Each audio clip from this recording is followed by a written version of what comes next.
شجاعی سلام فینال آسیا.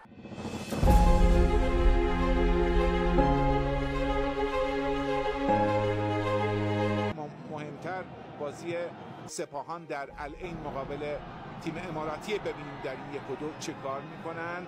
معز علی توپو گرفته، یه لحظه رها کردن، فرصت هست برای مانجوکیچ.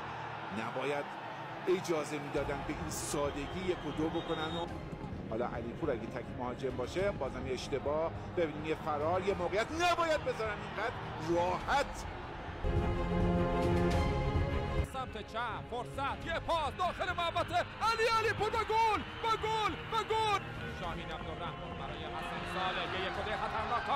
کایو نه کایو پاس، وای شارژ گل مساوی رو زد دفاع پرسپولیس. جامون هفتش سرخ دوباره پیشروی میکنه. ترابی پاس، علیپور بزن دیگه. علیپور حالا میزنه، گل علیپور، اینم دومیش. ثانیه‌های نیم از پرسپولیس باید دفاع کنه.